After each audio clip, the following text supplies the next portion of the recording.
Eu vi uma palavra a respeito de oferta, dízimo e oferta, esses dias. Um pedaço de uma palavra. Eu achei muito impactante, muito forte. Foi um pouco daquilo que a Jace falou na semana passada. Antes da gente entrar na palavra.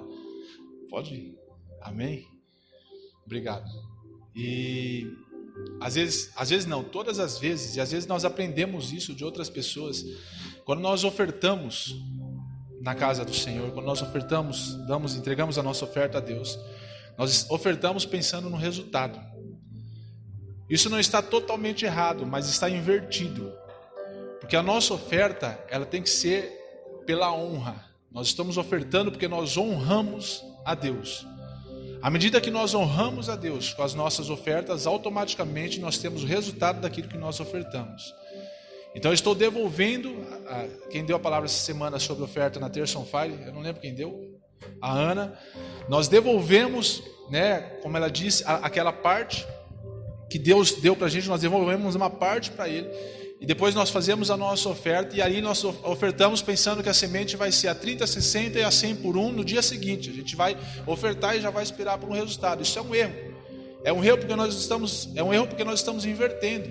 Nós estamos ofertando, nós estamos dizimando porque nós estamos honrando a Deus com os nossos dízimos e ofertas. O resultado dessa honra vai ser as nossas finanças, ou em outras áreas que você esteja ofertando, se você deu nome para as suas ofertas. Então nós precisamos aprender isso, porque se você coloca o resultado na frente da honra, você não vai ter nada. Coloca a honra na frente do resultado e você vai ver o que Deus vai fazer na sua vida. Amém? Amém? Boa noite, queridos. Desculpa não dar boa noite, a paz do Senhor. Amém? Eu vou trazer uma palavra que eu trouxe há muitos anos, e meu pai sempre fala dessa palavra, e eu quero repetir ela. Eu nunca repeti uma palavra na igreja. Pela primeira vez eu estou repetindo uma palavra. Mas como nós temos muitas pessoas novas, eu acho de extrema importância, eu acho muito necessário isso, porque nós precisamos aprender a respeito da Bíblia. Eu quero falar com vocês a respeito do tabernáculo. Quem conhece sabe o que é o tabernáculo. Poucas pessoas sabem o que é tabernáculo. Resumidamente, o tabernáculo é a igreja. Só que a igreja do Antigo Testamento. No Antigo Testamento eram separadas pessoas para poder se reunir e prestar cultos a Deus no tabernáculo. E ali dentro do tabernáculo tinha todo um ritual a ser feito, e é isso que eu vou falar com vocês nessa noite. Todo um ritual a ser feito para que pudesse chegar ao lugar de realmente encontro com Deus. E só quem poderia chegar àquele lugar específico, que era o Santo dos Santos, ou o lugar santíssimo, em algumas traduções, era o sumo sacerdote. E isso acontecia uma vez por ano, depois de um período de preparação, de purificação e santificação desse sacerdote, sumo sacerdote. Se ele entrasse no lugar santíssimo, no Santo dos Santos, em pecado, com a sua roupa suja ou rasgada, de alguma forma que fosse, que não tivesse perfeito, aquilo ali traria consequência de morte sobre a vida dele, porque tamanha a glória de Deus, tamanha a perfeição de Deus, a grandeza de Deus. Então, nós precisamos aprender a nos apresentar a Deus dessa forma. E aí eu vou entrar nesse tema, nesse texto. Eu quero que vocês fechem os olhos, por favor, nós vamos orar. Pai, eu quero te agradecer por esse tempo, te agradecer por essa palavra. Eu quero te agradecer porque o Senhor tem me colocado aqui, Deus, como um canal primeiro para a minha vida, e depois para que eu possa espalhar desse rio, dessa fonte para toda a igreja e para as pessoas que vão ouvir ainda este culto, Pai. Eu quero te agradecer, meu Deus, porque o Senhor tem alcançado o meu coração, o nosso coração, e assim muitos corações serão alcançados através das nossas vidas, através do culto dessa noite. Deus, nós queremos a Tua presença. Nós precisamos da Tua presença. Tudo que for acontecer aqui nessa noite, tudo que for dito aqui nessa noite, seja para a honra e glória do Seu nome. Eu quero renunciar a minha carne, a minha vontade, renunciar o meu eu, e que o Senhor cresça na minha vida nessa noite, que seja a voz do Senhor a anunciar a Tua palavra nessa noite, em nome de Jesus. Amém. Amém, queridos. Amém. Glória a Deus. Glória a Deus. Quando Deus tirou o povo de Israel do Egito, eles ficaram por mais de 400 anos como escravos no Egito. Deus, ele queria ter comunhão com o povo. O povo de Deus era um povo exclusivo, foi o povo que Deus escolheu, que Deus separou, que Deus criou, que Deus formou. E de uma certa forma, por estarem sido tratados como escravos dentro de uma terra estranha, eles tinham esquecido de quem eles eram, ou seja, da identidade deles. Agora eu quero que você imagine a você, tanto tempo você vivendo talvez fora da igreja ou longe da igreja. Nós temos culto hoje, uma vez na semana presencial.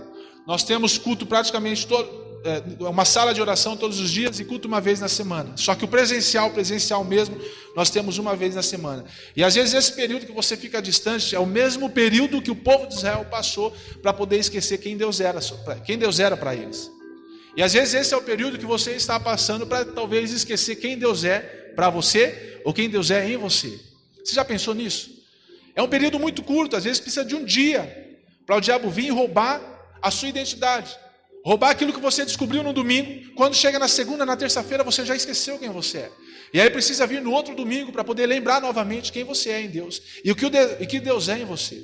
Quando o povo de Israel ficou esse período aprisionado, não aprisionado, mas sendo colocado como escravo por causa de uma mentalidade colocada sobre eles, eles esqueceram da grandeza de Deus e do que Deus era para eles. Eles eram filhos de Deus. Eles eram o povo escolhido de Deus. Então a atitude deles deveria ser uma atitude de filho de rei, de príncipe. Poxa, o meu Deus é o único Deus vivo e eu estou passando por essa situação. Eles tiveram essa posição, essa decisão, essa atitude depois de 400 anos. Quando eles estavam sendo afligidos demais. Quando o faraó estava vendo que o povo estava crescendo demais, ele começou a matar os filhos os filhos homens, né, das mulheres, porque estava sendo um crescimento muito grande no povo de Israel, dentro do Egito. E aí eles começaram a ver e ser mais pressionados para poder fazer um trabalho mais pesado, porque se eles estivessem, quanto mais ocupados eles estivessem, mais longe eles estariam de Deus. Entende só? Quanto mais ocupado você está, mais longe você fica de Deus. Quanto mais responsabilidades são colocadas sobre você, ou você acha que existem sobre a sua vida, mais longe você fica de Deus. E foi isso que Faraó fez, que o diabo fez com o povo de Israel. E às vezes é isso que acontece conosco. Quando que eles saíram do Egito, foram para o deserto, Deus queria ter comunhão com o povo de Israel. Só que Deus não poderia aparecer assim, né, dessa forma que é conosco hoje. Ele teria que ter alguma forma, algum jeito de poder chegar lá e habitar, estar junto, estar perto do povo de Israel e ter comunhão com o povo de Israel, mesmo o povo não tendo acesso livre a ele. Então Deus pega Moisés, o líder daquela nação, o resgatador daquela nação, e começa a dar instruções para Moisés. Instruções para Moisés específicas, tanto para o levantamento das ofertas e a quantidade das ofertas. Então eram instruções específicas, tudo era detalhado, tinha um objetivo, tinha um propósito, tinha uma intenção de Deus receber aquelas ofertas em cada um dos detalhes que Deus colocou. E eu quero que vocês abram sua Bíblia lá comigo, no texto de Êxodo capítulo 25, versículo 1. Êxodo 25, capítulo 25, versículo 1 está dizendo assim: então falou o Senhor a Moisés, dizendo, se você quiser também pegar um caderno, né, sei lá, anotar no celular, isso daí é importante, porque isso daí talvez vai ficar gravado para a sua vida, isso daí. Não é uma pregação hoje, é mais um ensino, né? Eu acredito que não é uma pregação, é um ensino, mas todo ensino que é dentro da Bíblia traz uma revelação, e essa revelação muda a nossa vida. Falar aos filhos de Israel que me tragam uma oferta alçada de todo homem cujo coração se mover voluntariamente, dele tomareis a minha oferta alçada. Então Deus, ele deu as diretrizes para Moisés, fala para todo homem de Israel trazer uma oferta, e essa oferta tem que ser voluntária, tem que ser com o coração inteiro, e você vai tomar dessa oferta aquilo que eu vou te instruir. Tudo aquilo, cada coisa que Deus pediu para Moisés, cada detalhe de cada coisa que Deus pediu para Moisés, para que ele pedisse para os homens de Israel que trouxesse, era sombra das coisas celestiais. Diz assim comigo, sombra, mais forte, sombra das coisas celestiais. E agora dá um salto aí, Gu, lá para Hebreus capítulo 8, versículo 5. Hebreus capítulo 8, versículo 5. Hebreus 8, 5 está dizendo o seguinte: os quais servem de exemplo e sombra, das coisas celestiais, como Moisés divinamente foi avisado, estando já para acabar o tabernáculo, porque foi dito: olha, faze tudo conforme o modelo que no monte se te mostrou. Então, o monte era um modelo daquilo que haveria de vir, das coisas celestiais que estavam por vir. Tudo que o povo haveria de dar seria figura e sombra daquilo que estava por vir. Todas as ofertas que o povo estava levantando, estava entregando a Moisés, era figura e sombra das coisas que estavam por vir, que Deus estabeleceu. Porque no Antigo Testamento, os homens desfrutaram daquilo que era sombra. Hoje, nós temos a satisfação, a alegria de desfrutar da substância. Os homens desfrutaram da figura. Os homens no Antigo Testamento desfrutaram da figura, da sombra. Nós hoje temos o prazer de desfrutar da substância, que é o próprio Deus disponível para nós em todo momento. O próprio Deus tendo dado acesso para você em qualquer momento, qualquer dia, a hora, o dia, o momento que você quiser, você tem acesso a Deus. De uma coisa que no Antigo Testamento os homens tinham isso uma vez por ano. Você está entendendo a grandiosidade disso? A importância disso? Versículo 3 de Êxodo 25. E aí começa as ofertas, Deus dando quais ofertas o povo deveria trazer. E o significado dessas ofertas eu vou trazer você. 25, capítulo 25, versículo 3, está dizendo assim: e esta é a oferta alçada que recebereis dele: ouro, prata e bronze. Diz assim comigo: ouro, prata e bronze. Mais forte: ouro, prata e bronze. Agora você imagina, o povo de Israel estava no deserto, como é que eles iam ofertar ouro, e bastante ouro assim? Se você for conferir a história, o texto de Êxodo, você vai ver que quando o povo de Israel saiu do Egito, os homens e mulheres do Egito, por causa da pressão que foi a questão das 10 pragas e tudo mais, tudo aquilo que aconteceu no Egito, eles entregaram tudo que eles tinham, a grande parte do que eles tinham, ou seja, eles ofertaram no povo, para o povo de Israel. Então eles saíram de lá com muita riqueza, bens e utensílios, muitas coisas eles carregaram no deserto. Então eles estavam escravos.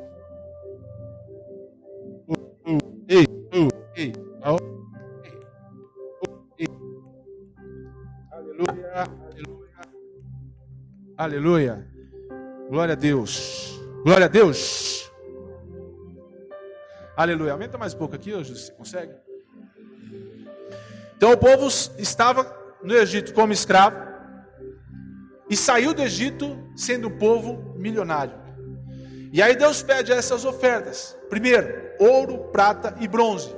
Ouro, anota aí, é símbolo de divindade, a divindade de Deus. Prata é símbolo de redenção.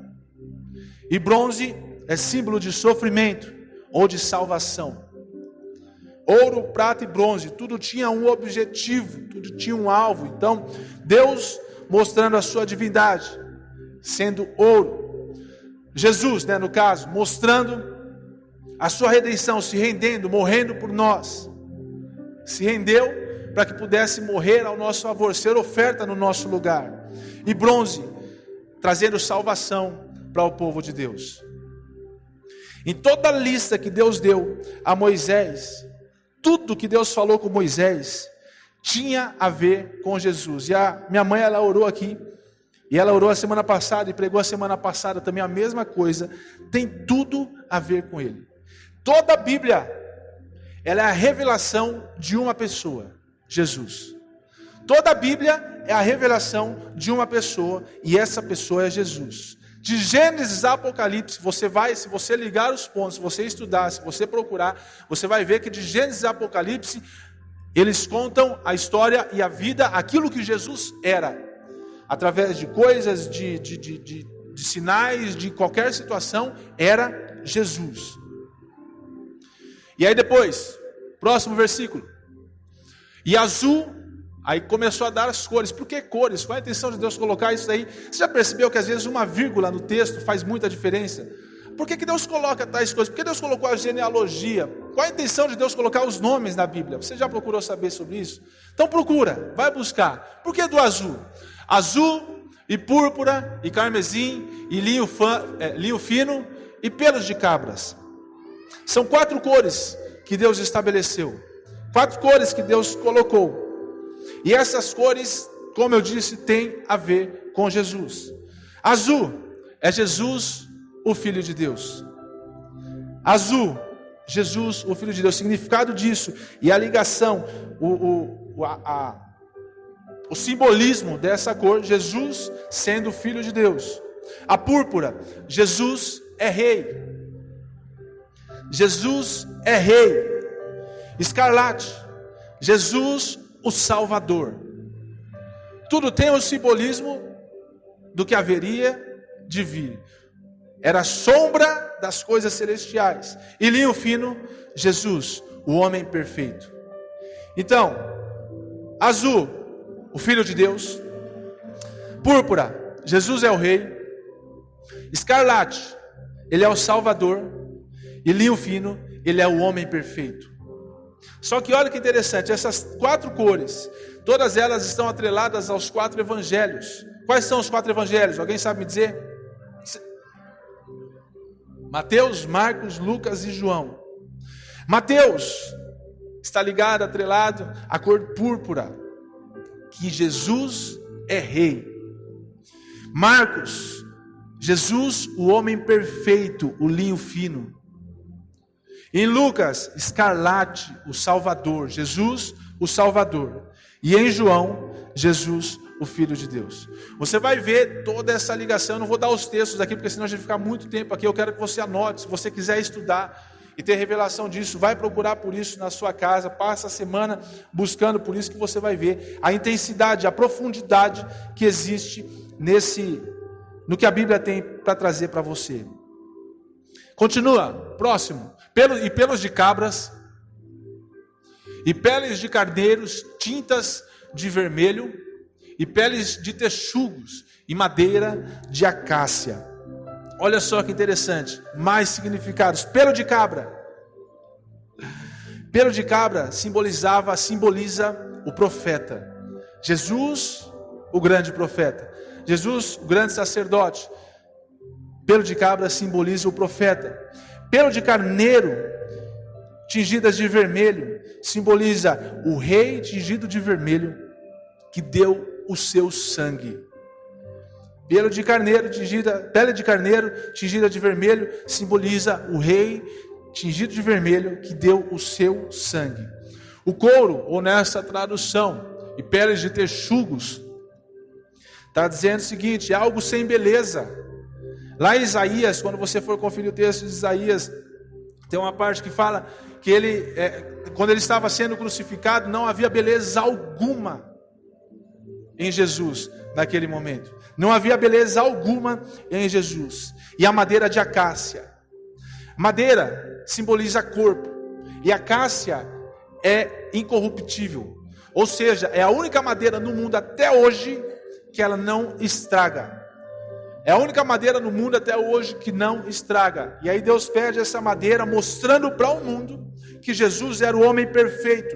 Que Jesus era o homem, ele viria como carne, como homem, para mostrar que o corpo dele seria incorruptível. Não haveria corrupção, não haveria mancha, não haveria ruga, não haveria falhas. E o próximo. 6. Azeite para a luz, especiarias para o óleo da unção e especiarias para o incenso. Tudo isso daqui simbolizava o Espírito Santo, ou o poder de Deus. Tudo isso daqui trazendo o material para que fosse formado, fosse feito o óleo da unção, para que tivesse a unção dentro da tenda do tabernáculo. E aí as pedras, no próximo, versículo 7, pedras de ônix e pedras de engaste para o éfode e para o peitoral.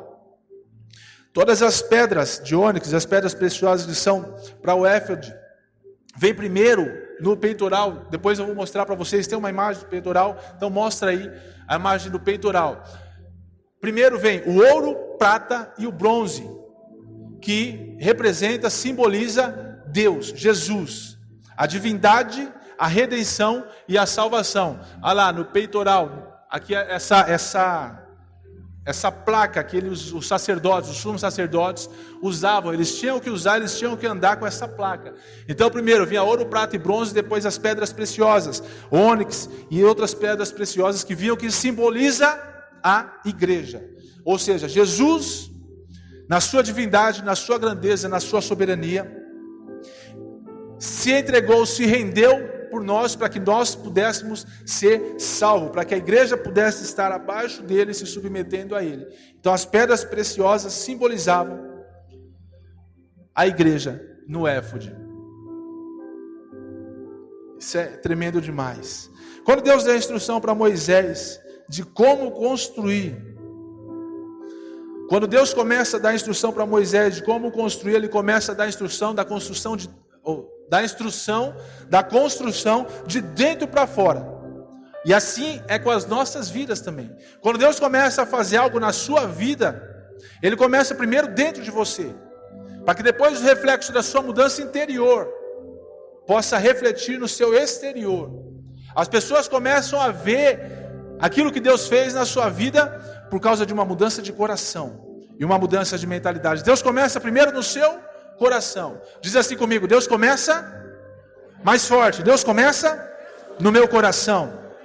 A mudança, a transformação, a construção de uma identidade de Deus sobre a sua vida começa no coração, de dentro para fora. Só que eu vou falar para vocês o inverso agora. Dessa construção eu vou começar de fora para dentro, para que nós possamos entender até chegar ao lugar principal. Na porta, eu não peguei a imagem da porta. Tem alguma imagem da porta? Eu não lembro. Oi? Tem alguma imagem da porta aí, Gu? Essa porta, aqui pessoal, não tem nem como mostrar aqui. Vocês estão vendo que esse tecido de linho fino, branco, e tem essa parte mais escura na frente. Essa aqui era a porta da tenda do tabernáculo. Nessa porta eram as 4 cores que tinham: azul, púrpura, linho fino e escarlate.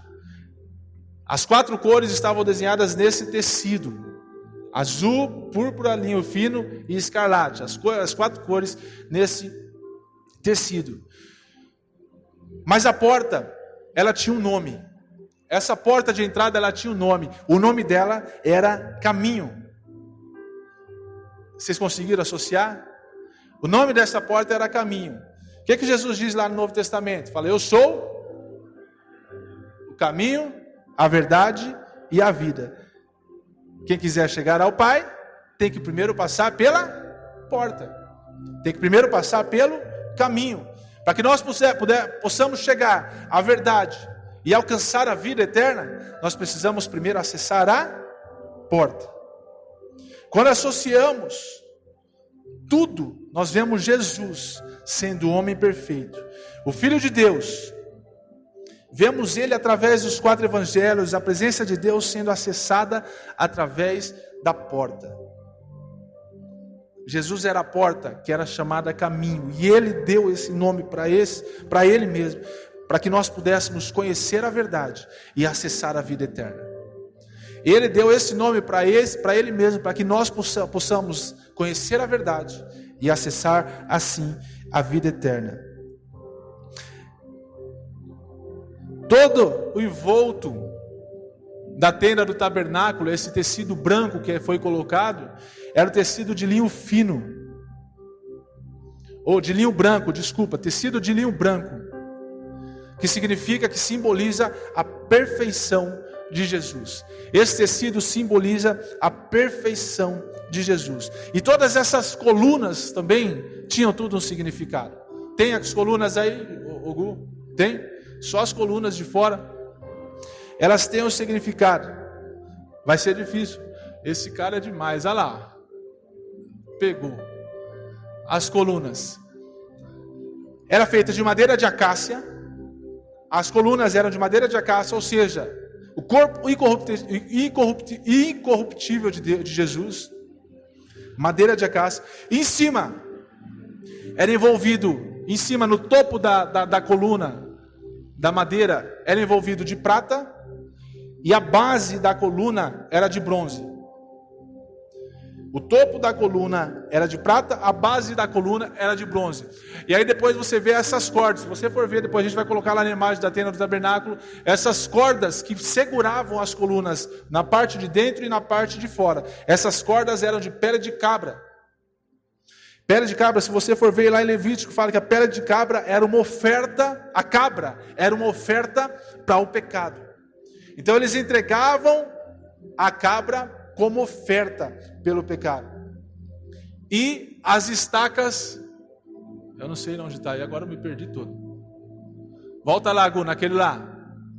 E as estacas que eram colocadas para poder segurar a corda de pele de cabra era de bronze. A gente vê nisso todo o evangelho sendo mostrado através aqui. As estacas que eram colocadas aqui, as cordas de pele de cabra, a base de bronze, o topo de prata, que não dá para ver nesse daí, e a madeira de acácia, que era sustentada nisso tudo. Imagina essa construção, a perfeição que era, o negócio era sensacional. Dá vontade de voltar nesse tempo e querer descobrir como é que era essa construção. A gente vê todo o evangelho sendo mostrado através apenas desse pilar, desses símbolos, que tudo era sombra do que haveria de vir, que é a substância que nós temos hoje, que é o próprio Jesus que é liberado hoje. Tudo era sombra das coisas celestiais. O corpo corruptível, que é a madeira de acácia, que foi, aí vem o topo de prata, que ele é o nosso Redentor, a base de bronze, que foi o nosso Salvador, que se fez pecado por nós, que é a corda que é de pele de cabra, ele se fez pecado pelas nossas vidas, que morreu e ressuscitou, para que nós pudéssemos hoje ser livres. Ele comprou as nossas vidas, as estacas. Se você for estudar, for ver também até nos desenhos, nas imagens, as estacas, elas eram presas metade para dentro e metade para fora. Então era batido, metade da estaca ficava para dentro, metade para fora, de bronze. Jesus ele morreu e ressuscitou. Então você está entendendo? Você vê os 4 evangelhos sendo descritos aqui na tenda do tabernáculo. O povo de Israel tinha acesso a isso, mas ainda não poderia compreender o que significava isso, porque isso daqui era a sombra das coisas que haveriam de vir. Você entendeu que hoje você tem acesso a isso? Aquilo que o povo de Israel não conhecia, hoje você tem acesso a isso. O corpo incorruptível sendo representado pela madeira de acácia, a redenção sendo representada pelo topo de prata, sustentação, a base de bronze sendo representada pela salvação, a pele, a corda de pele de cabra sendo representada por Jesus, se entregando como cordeiro, como oferta pelo seu pecado. Ele morreu e ressuscitou. Essa simboliza a estaca de bronze que foi pregada no chão, para que nós pudéssemos entender que Ele morreu e ressuscitou, para que nós pudéssemos hoje viver aliançados, ligados, viver dependentes dEle, totalmente dependentes dEle. Nós precisamos entender isso. O povo de Israel tinha isso, mas tinha isso nos postes. Hoje nós temos isso aqui. Nós temos essa liberdade, esse livre acesso aqui. Pode começar de dentro de você. Pode começar com você agora. Pensa no seguinte: se a glória de Deus repousou sobre uma sombra, quanto mais seria hoje nós como substâncias? Eu e você. Pega assim no seu braço assim. Você é a substância. Se Deus fez isso numa sombra, o que Ele pode fazer em você? Se Ele repousou e habitou no meio de uma sombra, como é que é com você? Todas as coisas no santuário do Antigo Testamento era sombra da perfeição de Jesus. A nuvem, está dando câimbra na minha mão. A nuvem que era a presença de Deus, que repousava durante o dia sobre o povo de Israel, e a coluna de fogo sendo representada pelo poder de Deus durante a noite. A gente vê isso lá em Atos, no capítulo 2, quando veio o derramamento do Espírito Santo, e o povo de Deus começou a falar, e vinham línguas como de fogo sobre o povo de Israel, sobre o povo de Deus ali. O batismo de fogo. A Bíblia fala no texto de Atos, fala que os céus se abriram, as nuvens se abriram, ou seja, nós temos o acesso. Deus se representando na nuvem, e a nuvem se abriu, ele tendo acesso, e o povo sendo batizado ali com fogo, trazendo línguas, novas línguas. Tudo isso foi você, é você, sou eu. Nós temos isso agora. O que era sombra, agora é substância, que é você. O que era sombra lá atrás, agora é substância, que é você. Isso é demais. E aí a gente entra pela porta, que é o caminho. E a primeira coisa que a gente vê quando a gente entra pela porta é o altar de sacrifício. O altar de sacrifício. Só que antes de entrar, coloca a imagem. Não, fica nessa imagem aí mesmo. Lá dentro, depois ele vai colocar a imagem do altar de sacrifício. Mas quando você vê de fora, são as madeiras, prata, bronze, a corda de pelo de cabra e a estaca de bronze. São 60 pilares de madeira. 60 pilares de madeira para poder segurar e cercar a tenda do encontro. 60 tem uma simbologia. Não é à toa que Deus fez isso. 6, diz assim comigo, 6 é o número do homem. E 10, fala comigo, 10, número da responsabilidade. Número da responsabilidade. Significa que Jesus se fez homem e cumpriu com as nossas responsabilidades. Tinha que ser as 60 estacas, tinha que ser as 60 madeiras, 60 colunas, tudo desse jeito, para mostrar que Jesus se fez homem, para que ele pudesse assumir as nossas responsabilidades, para que você pudesse ser purificado, para que pudesse ter dado acesso a você, para que você pudesse ter liberdade de adorar e de entrar no lugar santo e no Santo dos Santos, para que você pudesse ter encontro real com Deus. Jesus, ele fez isso por mim e por você. Logo na primeira coisa que a gente encontra, depois que a gente passa pelo caminho, é o altar de holocausto, ou em algumas traduções, altar de sacrifícios.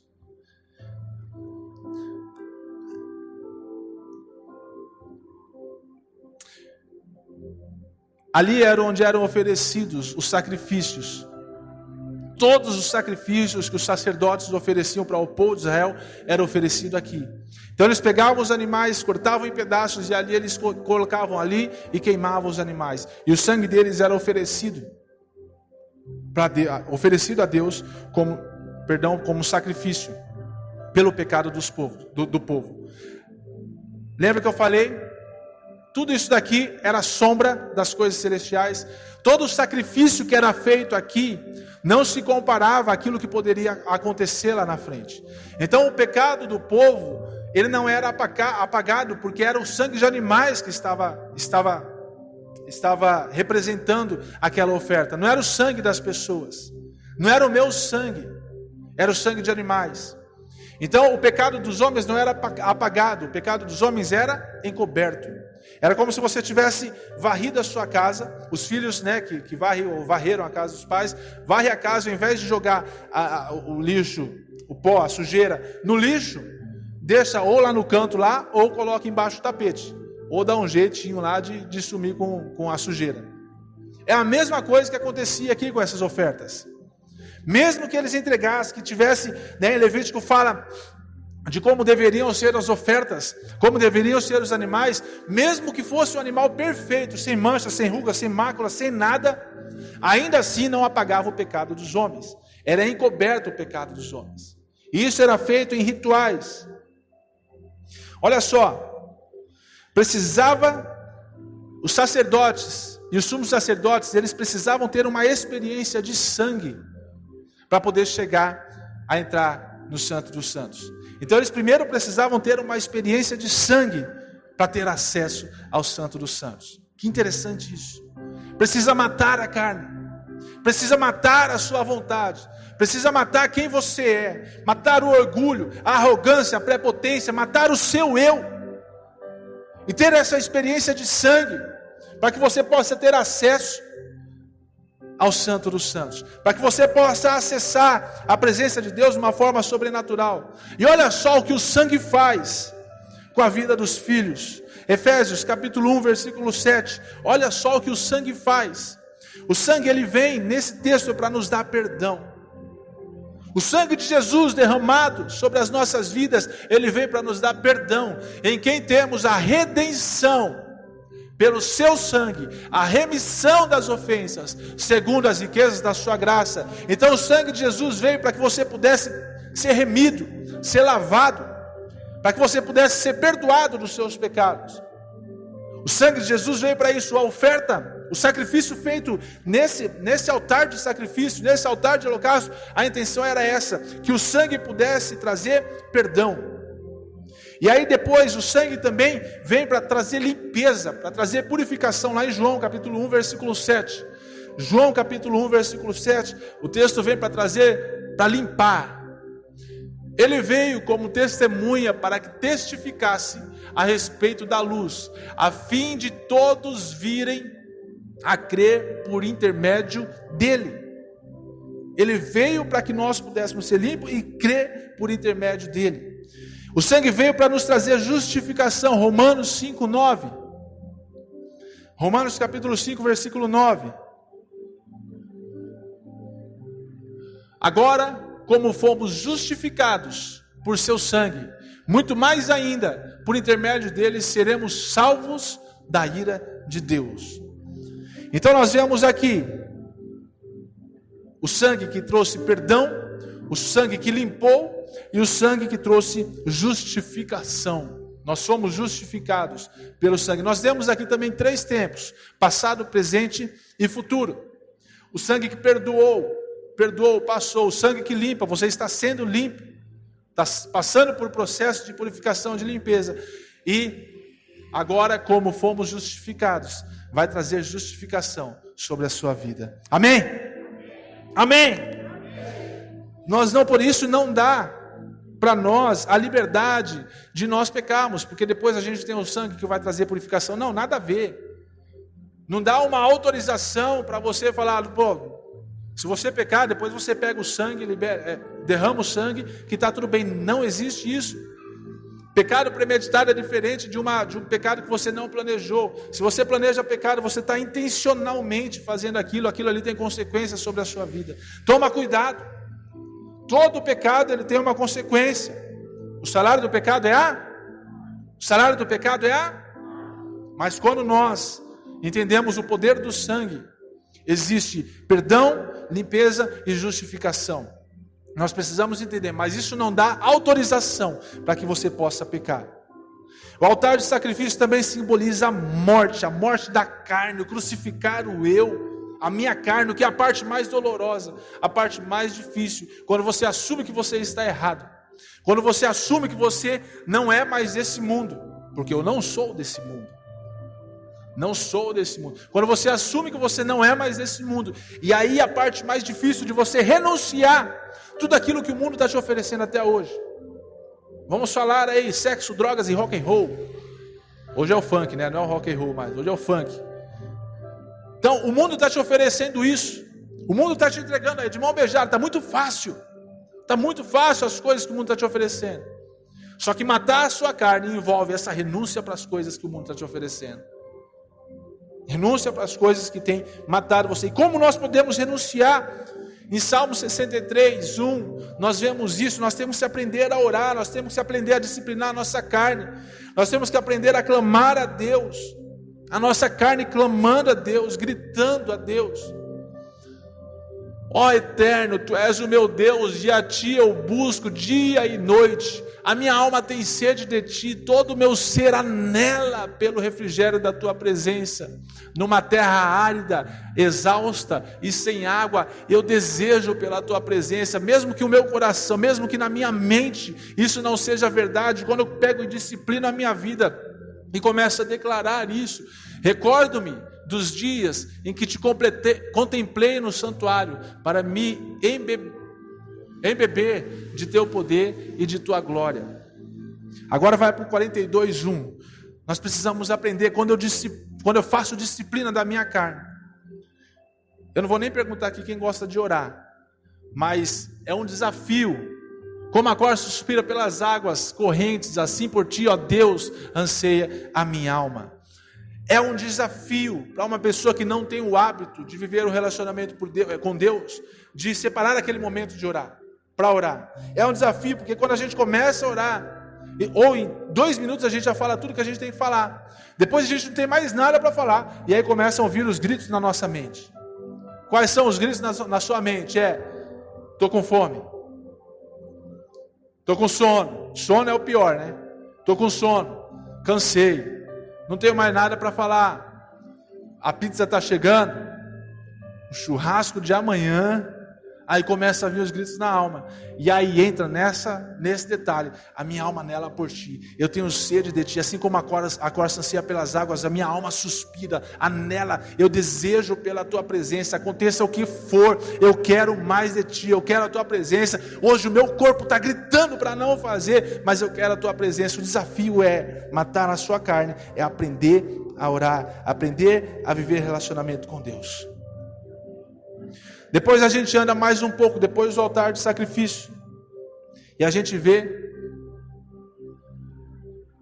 o próximo, que é a bacia de bronze, ou a fonte da purificação, a pia de bronze.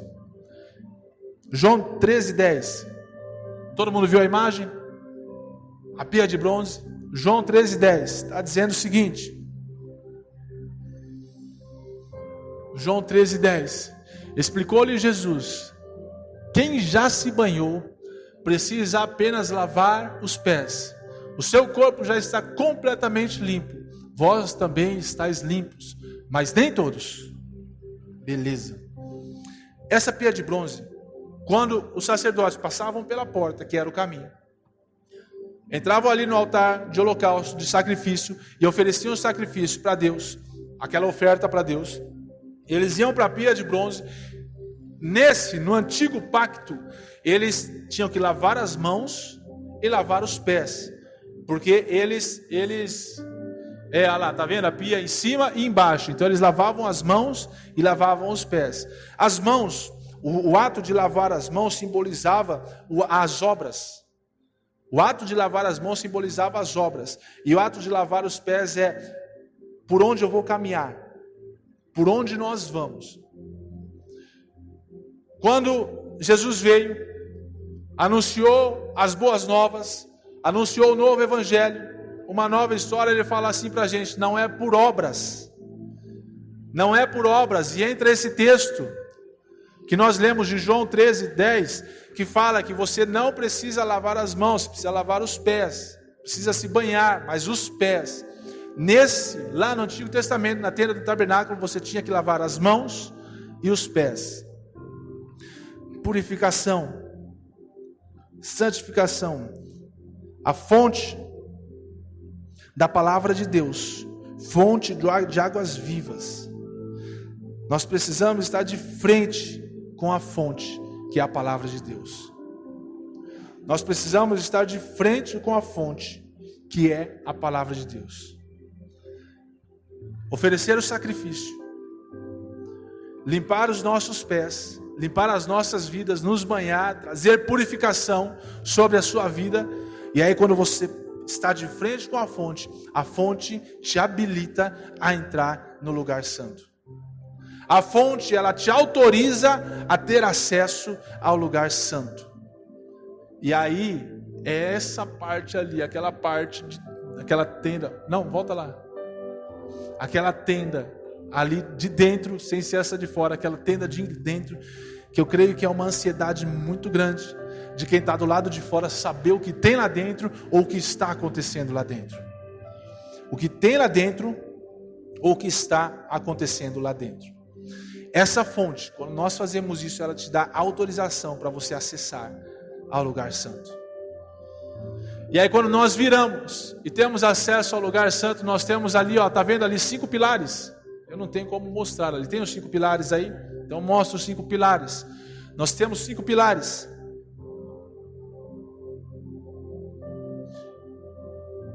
Tem aí? Esses 5 pilares que nós vemos ali, olha lá, os 5 pilares que nós vemos ali, representam os 5 ministérios: apóstolo, profeta, pastor, mestre e evangelista. representa os 5 ministérios. Eu quero que você abra comigo lá em Efésios, capítulo 4, versículo 11, perdão.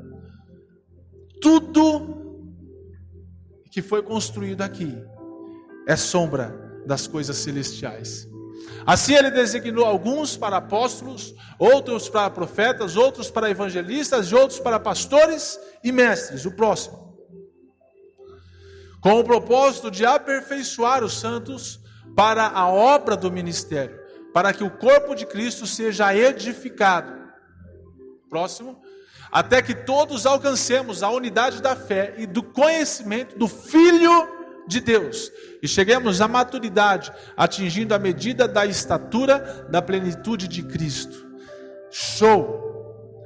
A fim de que o povo de Deus possa conhecer e ter revelação, ter conhecimento de quem é e do que é o Filho de Deus, Jesus. O propósito, a intenção dos 5 ministérios é para que nós possamos ter revelação e conhecimento de quem é Jesus nas nossas vidas, do que Jesus representa para mim, para você, do que Jesus representa nessa nação, no mundo, para as pessoas. E aí quando os 5 ministérios eles se unem, quando os 5 ministérios se juntam, nós vemos o que acontece no capítulo 14. Existe um resultado sobrenatural, no versículo 14, desculpa. Existe um resultado sobrenatural, são 7 resultados dessa unificação, dessa junção, dessa fusão. 7 resultados que produzem na nossa vida. O objetivo é que não sejamos mais como crianças, ou seja, maturidade, levados de um lado para o outro, levados de lado para o outro, pelas ondas do mar, pelas ondas teológicas. Ou seja, nós vamos ser arraigados, firmados, estáveis na fé. Nem jogados para cá e para lá por todo vento de doutrina e pela malícia de certas pessoas que induzem os incautos ao erro. Então, produz maturidade, produz estabilidade na sua fé, e você se torna arraigado na fé. E o próximo, longe disso, seguindo a verdade em amor. Seguindo a verdade em amor gera o resultado dessa unificação, é libertação do engano. Longe disso, seguindo a verdade em amor, nós cresçamos em tudo naquele que é a cabeça, Cristo. Outro resultado, o crescimento. E o próximo,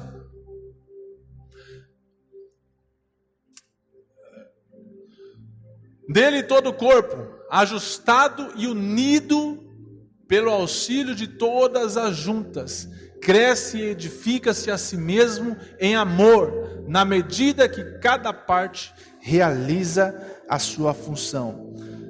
Crescimento constante, capacidade de falar a verdade, e esse no começo fala harmonia e unidade. Então, os 7 resultados que a fusão dos 5 ministérios produzem na nossa vida é maturidade, nos tornamos estáveis na fé, arraigados na fé.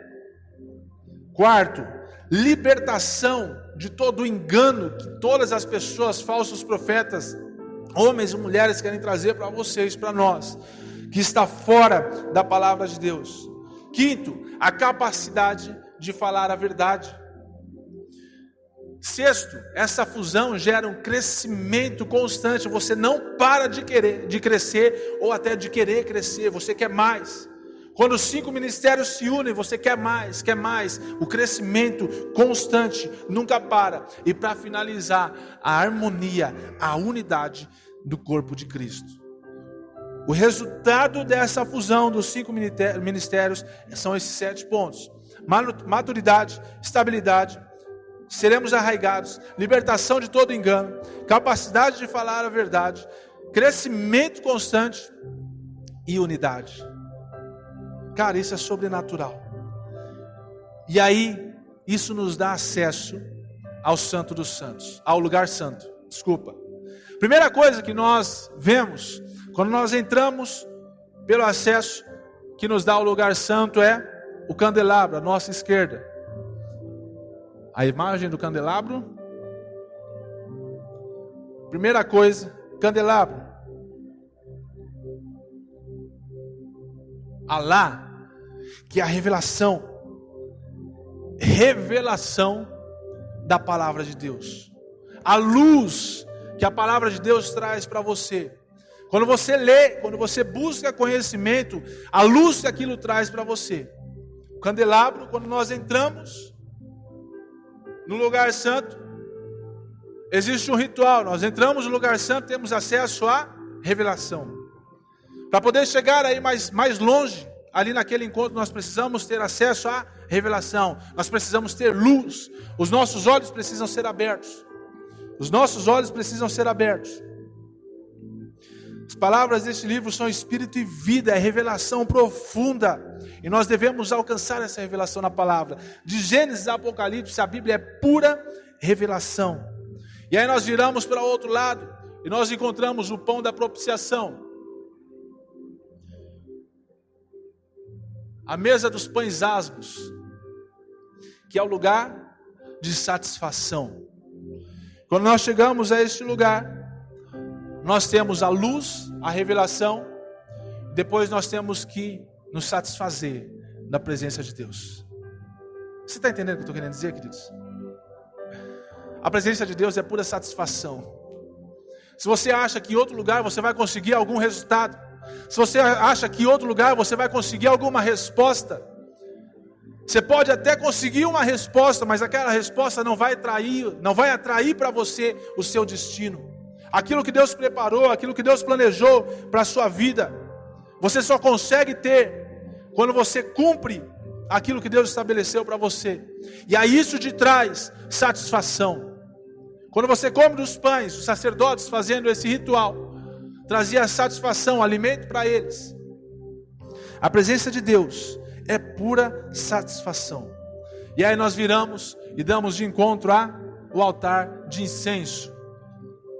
O altar do incenso, que era o lugar de adoração. Antes de entrarmos no Santo dos Santos, nós precisamos adorar a Ele.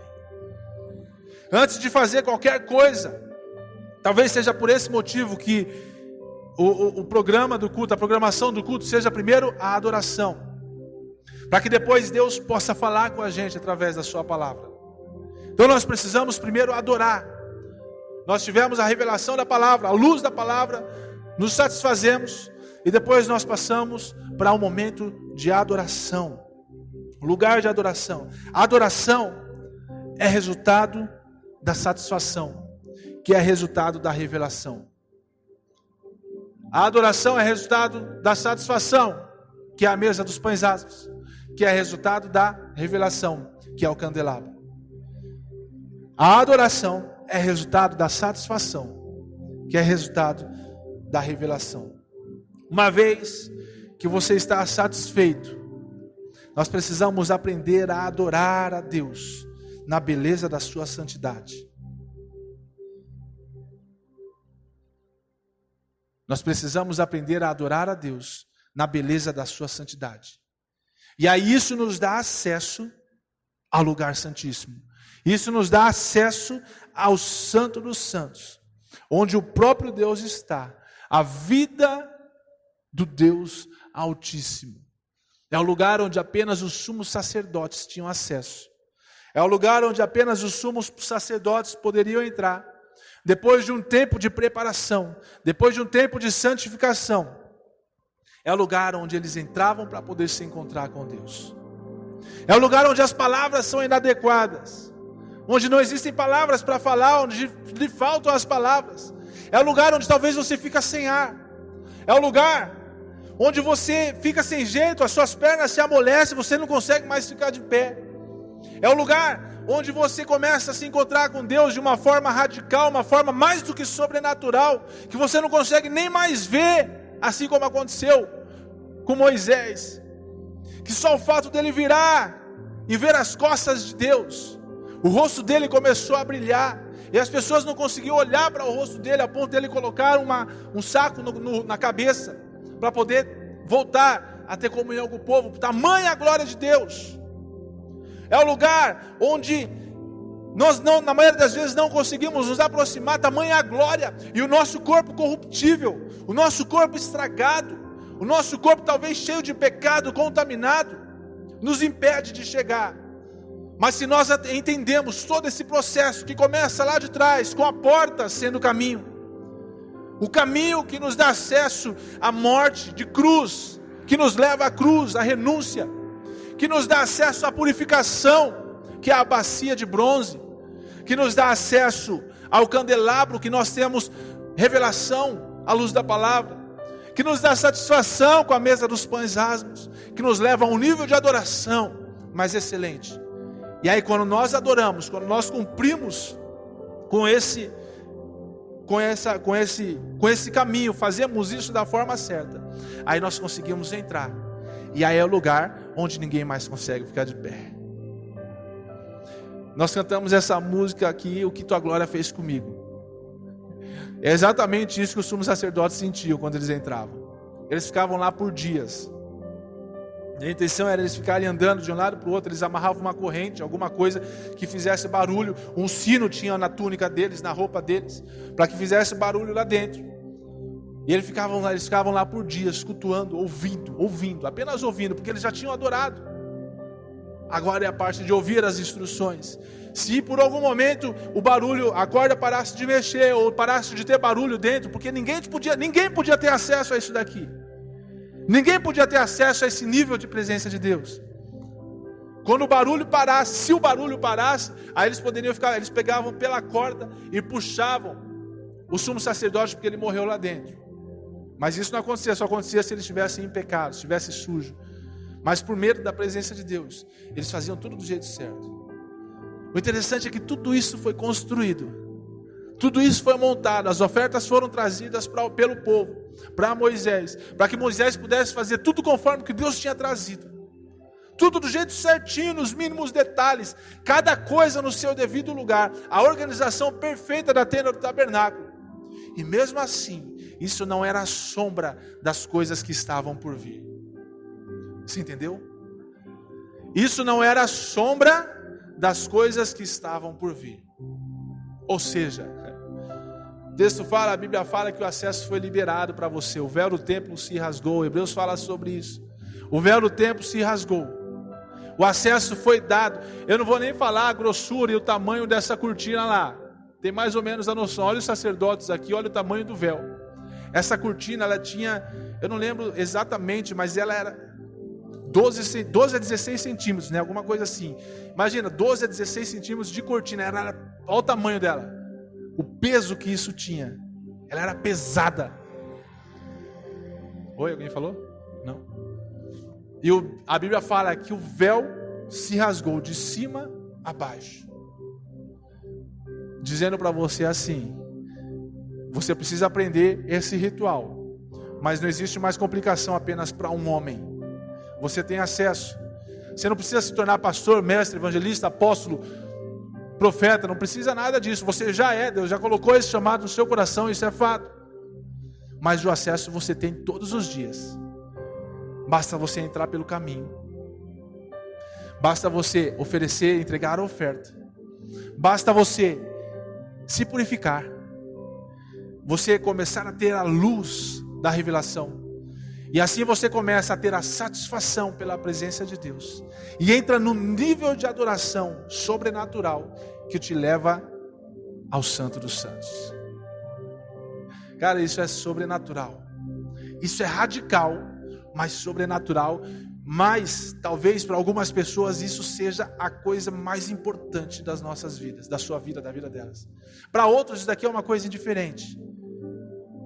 Mas para alguns isso daqui pode ser a coisa mais importante, talvez a coisa que muitos buscam. Eu já ouvi falar de pessoas que ficaram 4 dias sem dormir, pessoas que fizeram jejum de Jesus, né? Se sacrificaram da forma que Jesus se sacrificou, 40 dias, para poder ter aquele encontro, para poder se preparar. Pessoas que entraram pelo caminho, se ofereceram como sacrifícios, se purificaram, tiveram revelação à luz da palavra, tiveram satisfação pela presença, E começaram a adorar, e essa adoração produziu esse resultado, que a presença de Deus manifesta sobre a vida dele. Quantas pessoas você já ouviu falar de que pagaram o preço, que mataram a carne para poder ter encontro com Deus? Quero que você se coloque de pé. Se você entendeu o que isso significa para você, queridos, se você entende que isso é uma verdade, que isso pode trazer mudança e transformação, que isso pode talvez fazer com que você não consiga mais ficar de pé, talvez essa seja a noite que você precisa tomar essa decisão, de querer buscar, de querer encontrar, de querer saber o que isso traz para mim. Qual que é a mudança que isso traz para mim? Qual que é a mudança? Onde isso vai me levar? Aí eu não sei te dizer, porque a experiência que tem é cada um por si. É Deus por todos e todos por Deus. Mas a experiência é individual. O que Deus vai fazer com você é diferente do que Ele quer comigo. O ritual talvez seja o mesmo. O ritual é o mesmo. O ritual deve ser o mesmo. Mas a experiência é única. E Deus quer ter uma experiência com você nessa noite. Deus quer ter uma experiência com você nessa noite. Queridos, eu não sei se você veio preparado para uma experiência. Eu não sei se você veio preparado para querer essa experiência ou para buscar por essa experiência. Mas talvez essa seja a noite da sua experiência. Talvez essa seja a noite da sua experiência. Talvez essa seja a noite, seja o seu momento. Talvez esse seja o seu momento. Talvez isso seja a sua decisão e aquele start, aquela chave virada na sua mente, no seu coração, que traz aquela mudança de mentalidade, aquela virada de vida, aquela decisão que talvez faltou para você. Você está me entendendo? Talvez essa seja a noite. Talvez esse seja o momento. E Deus te separou para isso, Deus te trouxe aqui para isso, queridos. Deus te trouxe aqui para isso. Deus te trouxe aqui para isso, queridos. Comece a entender. Comece a entender. Entra pela porta. Feche seus olhos. Entra pela porta. E você dá de encontro ao altar de sacrifícios. Oferece o sacrifício disso. O sacrifício sou eu. O sacrifício sou eu. Eu sou essa pessoa do sacrifício. Eu me coloco como sacrifício. Eu me coloco como sacrifício. Oh! E aí você vai para o momento da sua purificação. Lavar os seus pés. Se banhar. Se limpar. Para que você possa acessar a presença de Deus sem sujeira alguma. Já renunciou, já se purificou, e agora você entra no lugar santo. O lugar santo te dá acesso à revelação. O lugar santo te dá acesso a uma luz diferente. O lugar santo te dá acesso à satisfação na presença de Deus. Uma satisfação que homem nenhum pode dar. Uma satisfação que mulher alguma pode dar. Uma satisfação que coisa alguma pode trazer para você, a não ser o próprio Deus. A não ser o próprio Deus. E essa satisfação produz um resultado na sua vida. Esse resultado é um nível de adoração extraordinário. E talvez essa seja a hora da sua adoração. Talvez esse seja o momento da sua adoração. Esse seja o momento da sua adoração. E depois que você aprender a adorar ao Rei dos Reis, Senhor dos Senhores, libere um acesso sobre a sua vida que dá oportunidade para você conhecer a Deus de perto. E aí você ouve a voz de Deus a ponto de não conseguir mais ficar de pé. A ponto de você não consiga mais ficar de pé. Tamanho poder, tamanha glória, tamanha pressão da glória de Deus sobre você, sobre nós. quero que você entenda isso, queridos, e mergulhe nessa fonte. Eu quero que você entenda isso, queridos, e mergulhe nesse rio. Você tem acesso liberado. Você não precisa de um sumo sacerdote para isso. Você é essa pessoa. Você é essa pessoa. Você foi escolhido para ser essa pessoa.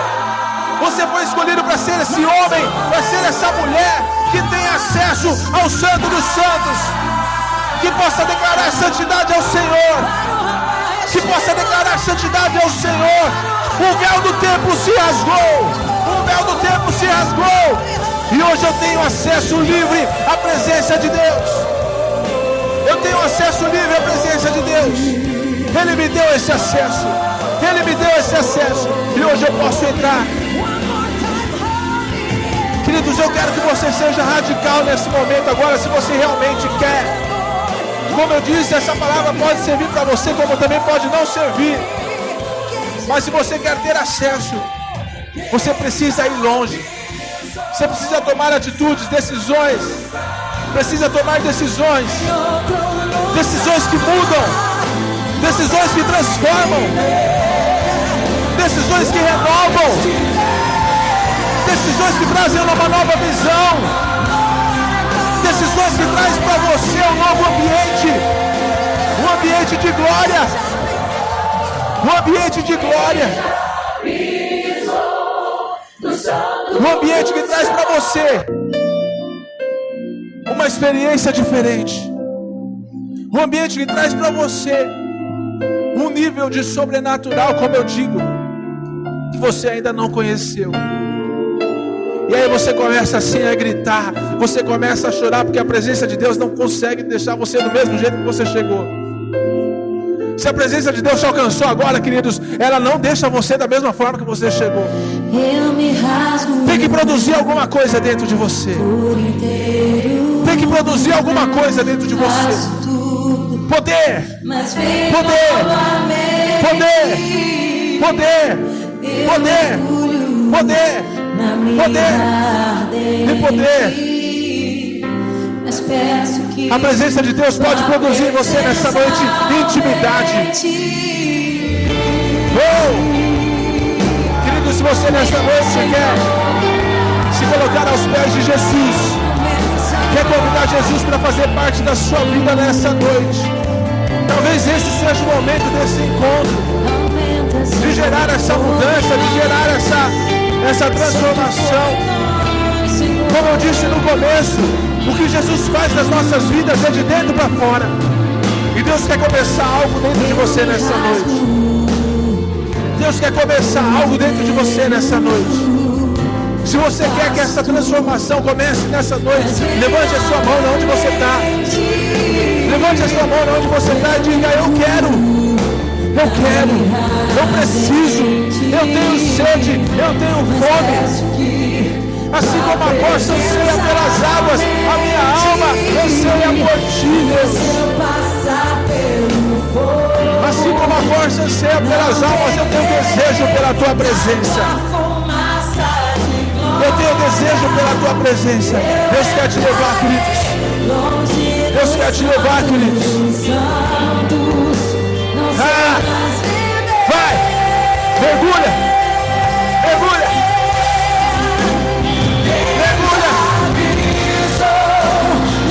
Você é esse, vai.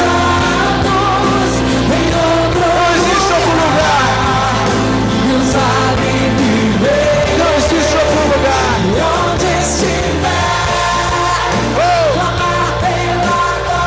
Você não pode mais ser o mesmo depois do encontro. Você não pode mais ser a mesma depois do encontro. Tem que produzir algo na sua vida. Tem que produzir algo na sua vida.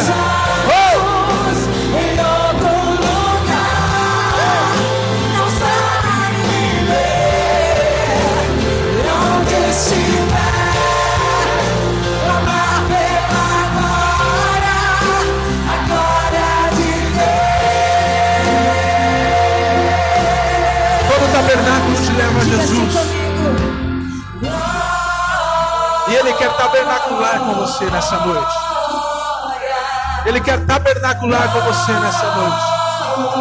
Ele quer se encontrar contigo nessa noite. Talvez esse seja o momento do encontro. Talvez essa seja a noite do encontro, porque Ele quer tabernacular contigo nessa noite, queridos. Ele quer tabernacular contigo nessa noite, queridos. Oh, santidade ao Senhor. Santidade ao Senhor.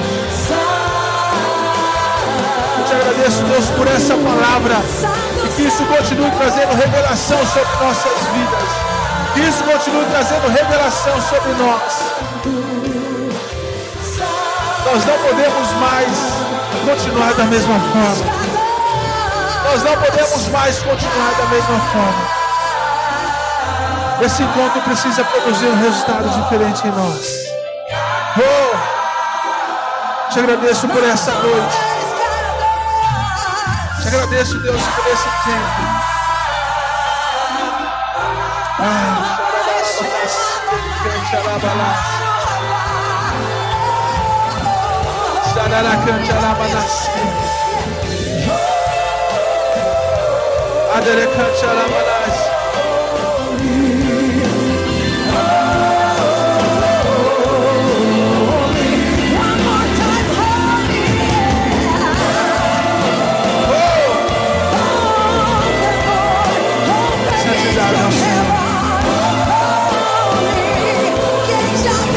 Santidade ao Senhor. Quem já pisou Santo dos Santos em outro lugar não sabe viver onde estiver.